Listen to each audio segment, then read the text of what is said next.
to assist the farmers who have been affected by TC Yasa. As you know, when there's a cyclone, immediately after the cyclone, what government does is provide relief in 3 areas. One is, food ration. Number 2 is water, so sanitation, hygiene, and drinking. And third is tarpaulin and tent, so that they are able to get shelter. So while government through NDMO and Ministry of Rural and Maritime Development immediately mobilized team to assist them, agriculture also did its job in terms of getting the farmers back to the farm by providing them with planting material, providing them with machinery.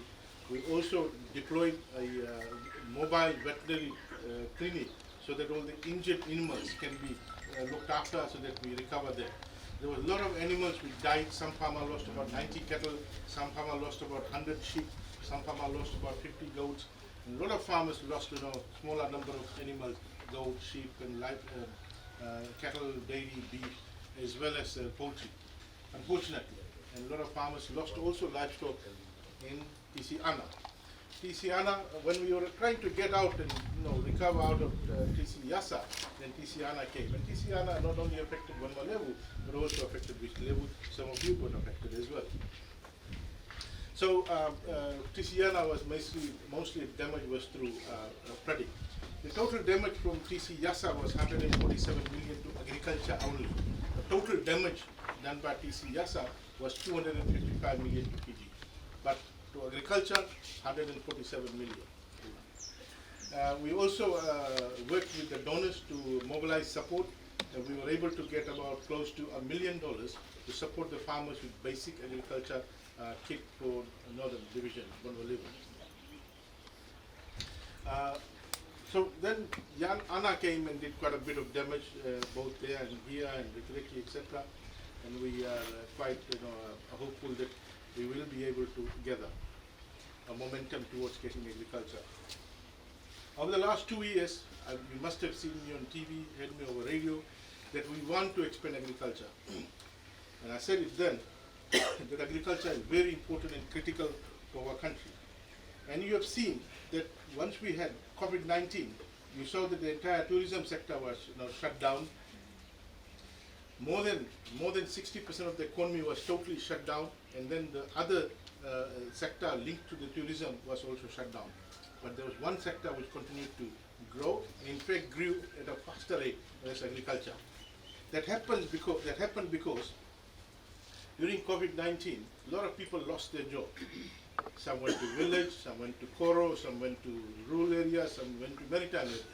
So this back to rural, back to maritime, back to village, back to farm movement resulted in new farmers coming in, new laborers coming in. And then with this influx of new farmers, new laborers, new workers, we saw new land also coming under agriculture. And because of that, our production increased substantially, agriculture production. In 2020, we increased agricultural export produced by 15% in volume, 25% in value terms. So there was a substantial increase. I can tell you, we have further increased agricultural export, and we want to raise agriculture export to 100 million per year and 3 million tons. At the moment, it's about 55 million. 2 years ago, it was about 35 million. And we want to get agriculture to be the leading export earner for Fiji. And there's potential we can do that. Our leading crop is kava, apart from sugar. Kava, ginger, turmeric, vidalo, cassava, and fresh produce. There is massive demand outside. At the moment, we are not able to cater for that. Now, we're working very hard with farmers and landowners to get new land under agriculture, expand agriculture production, because we want to capitalize on the market that we have in Australia, New Zealand, US, UK, and we want to continue to export so that we can have a steady sort of income, while our tourism sector takes time after the borders open. But also at the same time, we want to ensure that we are ready when the tourism sector opens up. Welcome, Dinesh, Advisory Councillor from Nawaicoba. So at the same time, we want to see that we are ready when tourism, when the hotels open. We don't want to say that the hotels come and tell us, where's the supply, where's the produce. We've been telling the hotel sector that you buy local, buy from local, and they've been saying, look, you're not ready, you can't supply. So this time around, we're saying, let's get ourselves ready let's tie up with contracts, etc. Very soon we will be launching a new project on the tourism sector later on in a month's time, and I'll explain that later on.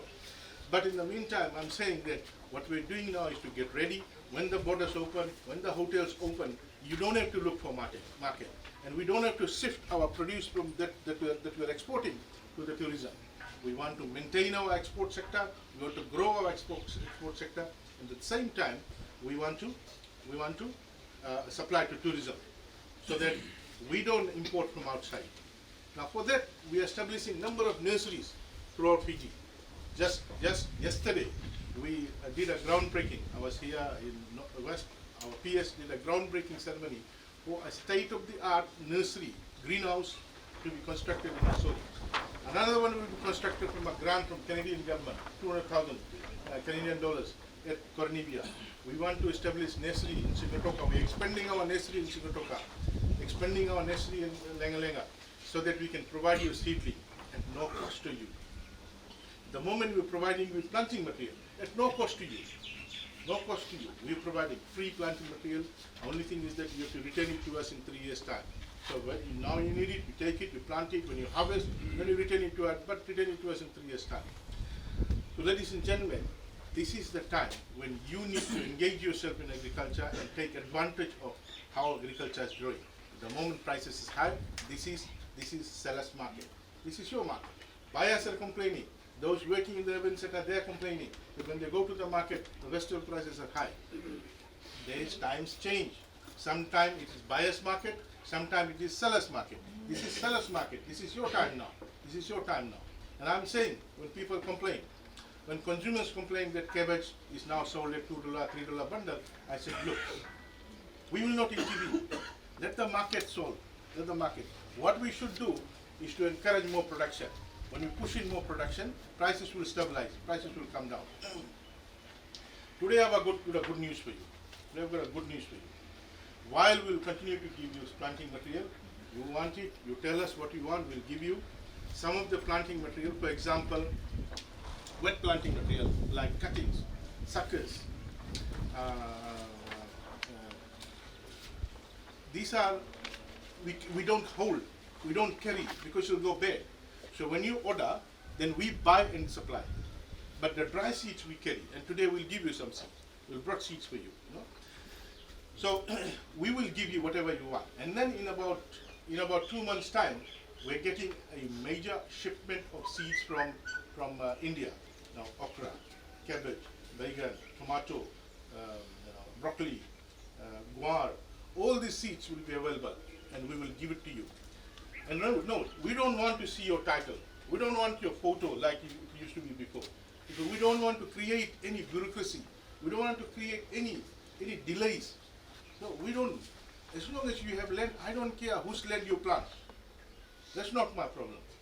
As long as you plant, as long as our seed that you get doesn't get wasted. So we will provide you that in larger quantity then, but we are providing you now, and you got some land and you are ready to plant. Let's say you want dalo suckers, tell us. We will organize. It might take 2 weeks, might take 3 weeks, because we have to raise the LPO, buy it, and give it, but we will give it to you. I guarantee you.